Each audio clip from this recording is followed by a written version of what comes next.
Bom dia, nós estamos novamente aqui para falarmos sobre alguns textos bíblicos, para nós fazermos a nossa reflexão. E eu gostaria de nós iniciarmos aqui em Mateus, no capítulo 22, que a gente pudesse analisar aqui as coisas que Jesus vai falar. Na partir do versículo 15 do capítulo 2, os fariseus, juntos com os herodianos, vão falar com Jesus sobre a questão de dar a César o que é de César e a Deus o que é de Deus. E Jesus ele vai então falar que dê a César o que é de César e a Deus o que é de Deus, e acabou. Porque eles vieram perguntar se deveria pagar impostos para Roma. Uma questão política que Jesus não se intrometeu nisso aí. Bom, isso aqui é um texto, é um caso do versículo 15 até o versículo 22, que a gente não vai discutir isso aqui hoje, mas a gente vai falar sobre o versículo 23 desse capítulo 22, em que no versículo 15 está os herodianos, um partido que queria viver bem ali em Israel e ter a paz com os romanos, e está os fariseus, que são os doutores da lei. E aqui também está os saduceus, que também eram conhecedores da palavra de Deus. E esses saduceus, eles tinham um alicerce para a doutrina deles. Na verdade, os saduceus, eles brigavam com os fariseus e com os herodianos, né? Mas eles tinham um alicerce, um fundamento da teoria dele, da doutrina deles, daquilo que eles seguiam, né? E todos esses três grupos aqui eram radicais, né? E dizendo que amava a Deus e que eram filhos de Deus, que era o verdadeiro Israel. Então, três grupos aí radicais que estão aqui em litígio com Jesus. Conhecedores também segundo eles, né, conheciam a palavra de Deus e eram respeitadores de todas as leis, né, se colocavam como justos, como aqueles que são superiores aos outros. Tá bom? Mas aqui está um outro caso, aqui a partir do 23, que aí vão se aproximar de Jesus os saduceus. Os saduceus não acreditavam na ressurreição. O grupo dos fariseus acreditavam na ressurreição. Então tinha alguns pontos lá que eles divergiam lá. E eles vão então falar com Jesus justamente no alicerce da doutrina deles. E eles chegam diante de Jesus e vão perguntar para Jesus, sempre naquela questão, tentando pegar Jesus em algum erro ali.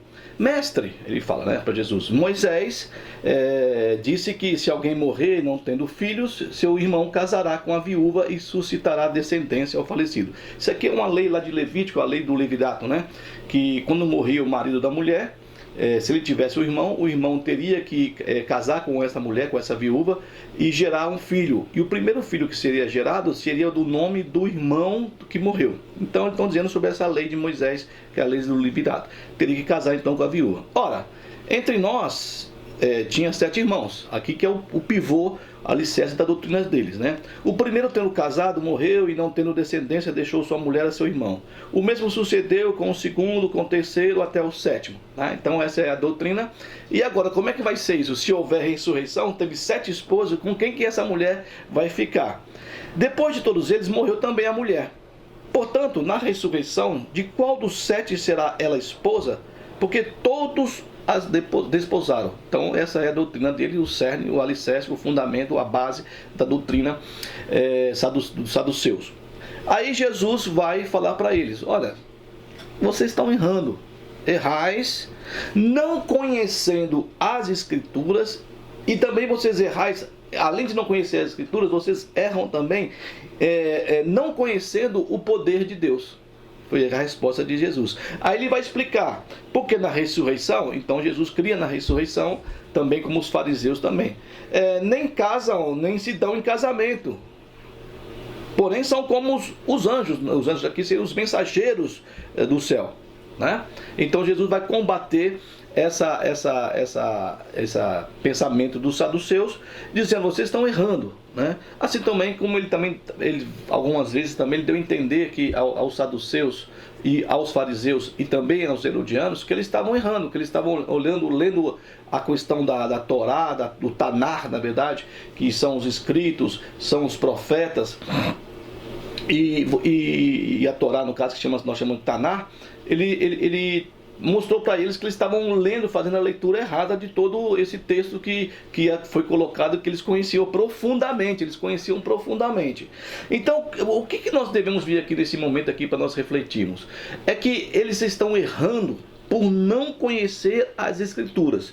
E Jesus, então, está dizendo que ele conhecia as Escrituras, né? Os profetas, a Torá e também os escritos, que ali tem Salmos, né? Tem Salmos, tem Jó, tem Provérbios, Eclesiastes e os profetas. Bom, então nós vamos usar um profeta que é ali sobre o reino de Israel. Nós sabemos que existe o reino de Israel, tinha um reino de Israel, que era o reino do norte, cuja capital era Samaria. E nós temos também o reino do sul, cuja capital, que nós chamamos de Judá, a capital seria Jerusalém. E esses dois reinos, que é todo o Israel, na verdade hoje, né, todo o Israel de ponta da Síria lá embaixo, até o Neguev, na divisa com o Egito, era o Israel que depois, no tempo de Reboão, quando morreu Salomão e o filho dele foi assumir, houve uma ruptura, ficou essas duas tribos aqui embaixo, de Judá aqui embaixo aqui, e Jerusalém, a capital, e as outras 10 tribos ficaram em cima em Israel, e tinha briga entre eles. Mas aqui, esse profeta, Oséias, no caso, Oséias foi um profeta que mais ou menos 700 antes de Cristo, e profetizou contra o reino de Israel. Ele e Amós, o outro profeta também, profetizaram contra esse reino de Israel, o reino do norte. Oséias significa salvador, o nome é salvação. É a mesma coisa de Josué, que significa a mesma coisa, e a mesma coisa de Jesus, que também significa salvação. Então esses três nomes significam salvação. E ele vai então profetizar sobre a infidelidade de Israel para com Deus, o adultério de Israel em relação a Deus, e Deus então vai falar algumas coisas para aquele povo.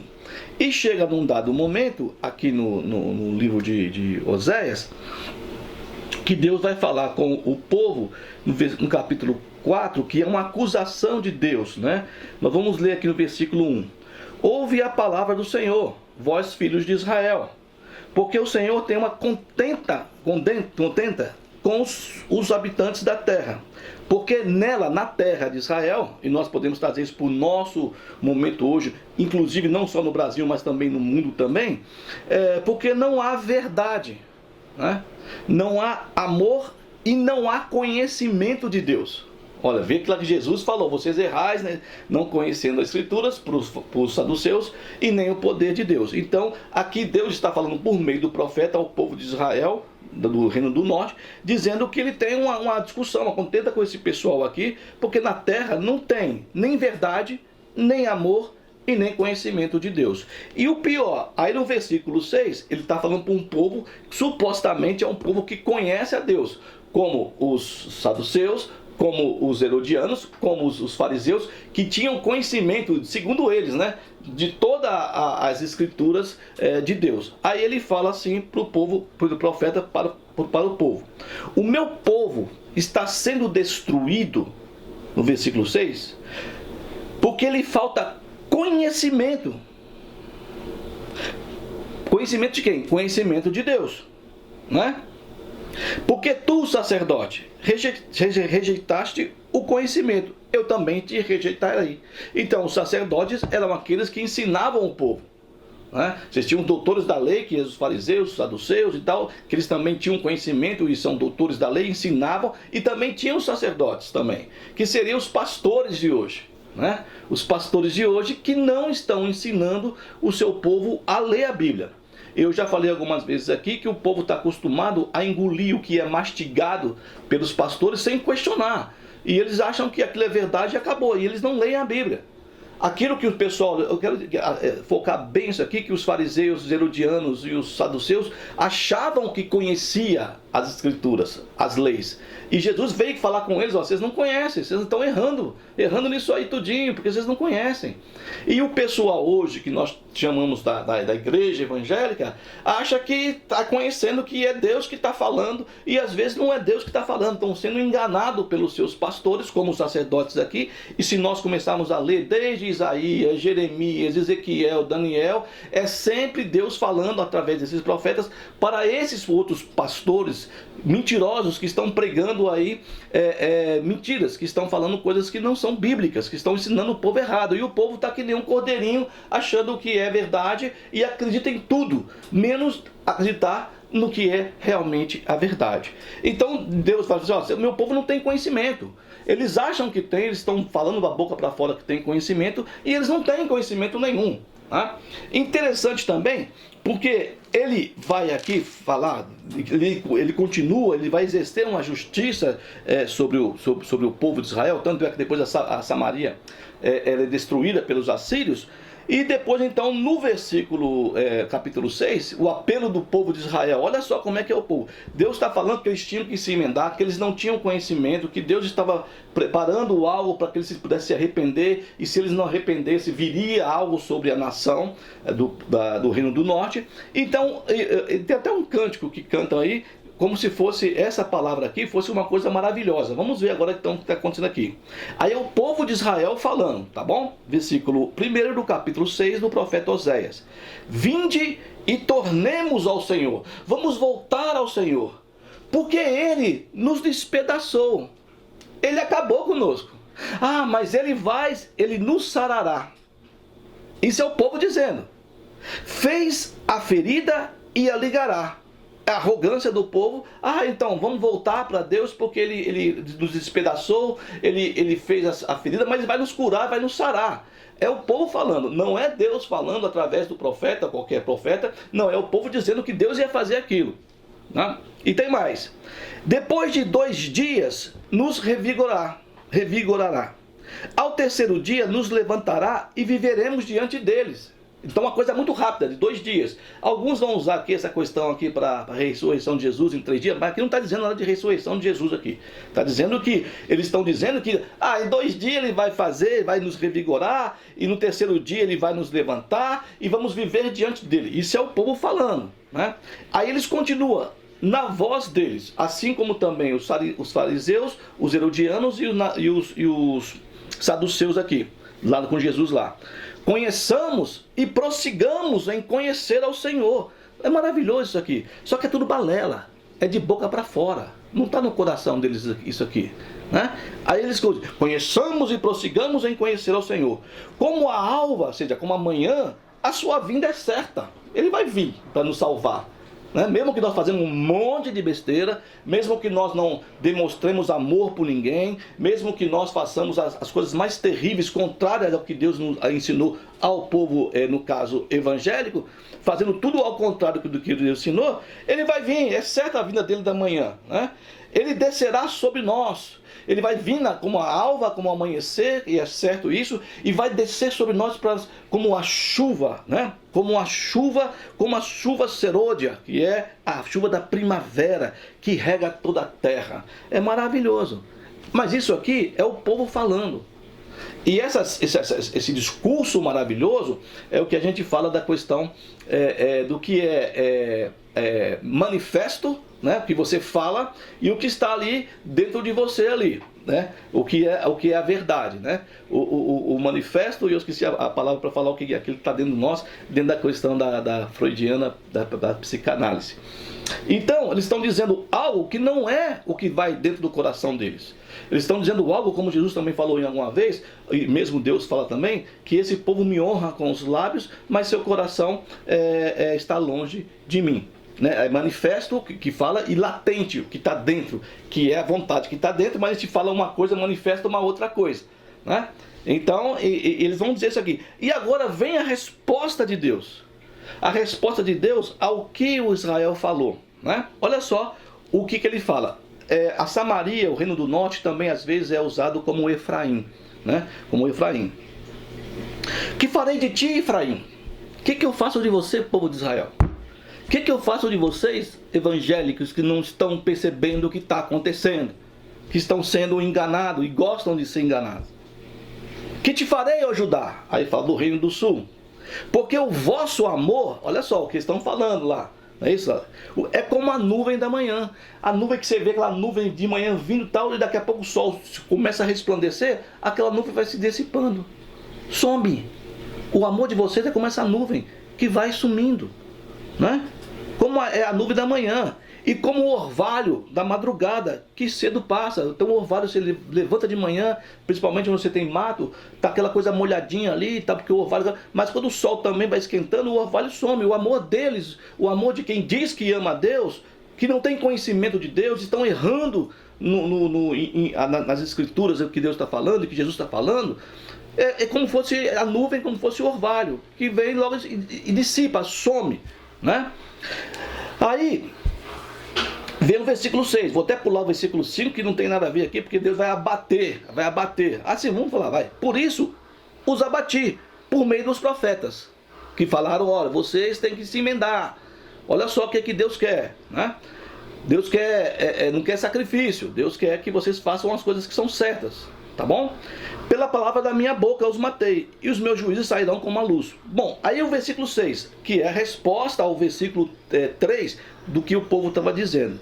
Pois misericórdia, é misericórdia, o amor sublime de Deus ali, misericórdia quero, e não sacrifício. E o conhecimento de Deus mais do que holocausto. Deus não quer sacrifício, Deus não quer holocausto. Deus que quer que nós tenhamos um coração voltado para Ele e possamos caminhar na obediência daquilo que Ele está falando para nós fazermos. E o que Ele fala? Sintetizando todas as Escrituras. Amarás o Senhor teu Deus acima de todos os deuses, e ao teu próximo como a si mesmo. Tá bom? Como é que eu já vi pastores em púlpito atualmente falando que você tem que matar o outro, porque o outro não condiz com o que você acha que ele tem que ser, que você acha que ele deve ser. Não condiz com aquilo que você acha que é o certo. E como é que você pode então falar de amor de Deus e falar de que você é cristão, que você é evangélico, que é protestante, que quer que seja, e você está pregando no púlpito e está ouvindo e está aceitando um monte de baboseira e um monte de mentira e está dizendo para você até matar gente? Hã? Como é que sobe no púlpito e fala assim, não, tem que matar os gays? Não tem nada a ver uma coisa com outra. Que amor de Jesus é isso? Você nunca viu Jesus falar isso? Então, prossigamos em conhecer o discurso do povo, né? Porque ele nos despedaçou, ele vai nos curar, e vamos conhecendo, vamos viver. E nada disso, vocês estão longe de mim, pois eu quero misericórdia e não quero sacrifício. E o conhecimento de Deus mais do que holocaustos, tá bom? Aí eu posso correr, já falei uma vez aqui para vocês, em Miqueias, aí já é um outro profeta, é o Miqueias. E o Miqueias vai dizer, também para Israel, também numa resposta de Deus para Israel, ele vai dizer assim, e ele te declarou, ele quem? Deus declarou para você, povo, de Deus que se diz povo de Deus, né? Ó homem, o que é bom e o que é o que o Senhor pede de ti, senão o que você tem que fazer, que Deus quer que você faça, que você pratiques a justiça, Miqueias 6, versículo 8. Pratique a justiça e ames a misericórdia e ande, caminhe humildemente com o seu Deus. É isso que Ele quer. É isso que Ele... Conheça, cresçamos. Aí você tem que dizer aqui, isso aqui, cresçamos, conheçamos e prossigamos a conhecer. Que isso seja verdade, que você vai ler a Bíblia, que você vai ver que Deus está falando pelo Espírito de Deus, aquilo que Jesus falou, aquilo que Ele veio dizer para os saduceus. Ele não foi brigar com os saduceus. Ele não foi matar os saduceus. Né? E ele fala, ele mesmo, Jesus, aí o pessoal também tem que aprender, porque ele fala assim que ele não veio julgar o mundo. Eu não vim julgar o mundo. E nós não somos ninguém para julgar ninguém. Então ele não vai matar os saduceus, porque os saduceus é contrário a ele. Né? Ele vai dizer assim, errais, não conhecendo as Escrituras e nem o poder de Deus. Então, nós precisamos conhecer para saber o que Deus quer de nós. Você tem que ler a Bíblia para saber o que Deus quer da sua vida. E não você só ouvir e engolir o que está mastigado como se fosse verdade, que tem muita mentira sendo pregada. Eu tenho que falar isso aqui. Porque também, senão eu fico omisso também. Né? De ver tanta baboseira, tanta mentira, e o povo que nem indo para o matadouro e ali ainda dando glória a Deus, achando que Deus é que está fazendo a coisa. Não é Deus não, meu filho. Cuidado, hein? Cuidado que os pastores, os sacerdotes estão tudo aí, são lobos vestidos de ovelhas. Então, busca o que Deus está falando, porque Deus é amor. Deus não é para julgar ninguém. Jesus mesmo fala que Ele não é para julgar, quem julga é Deus. Né? E devido a nós também temos amor. Ele fala aqui em Miqueias o que Ele quer que nós façamos. Né? Nós já lemos aqui o texto de Miqueias, que nós possamos fazer aquilo que foi dito. Né? Estou sem óculos aqui, peraí. Que pratiques a justiça. Não a justiça que você acha que é verdadeira. A justiça mesmo, verdade. E ames a misericórdia, porque Deus te amou do jeito que você era. E Ele não te matou e nem jogou você para escanteio. Né? E andes humildemente em conhecimento. com o seu Deus. Né? Aqui vai lá, errais não conhecendo as escrituras e nem poder. Não erre mais, procure na palavra, não nesses caras que estão aí te engodando com um monte de mentira, tá bom? Que Deus abençoe a sua vida, seu domingo, e que nós possamos não errar mais e buscarmos o conhecimento de Deus para a nossa vida. Deus abençoe.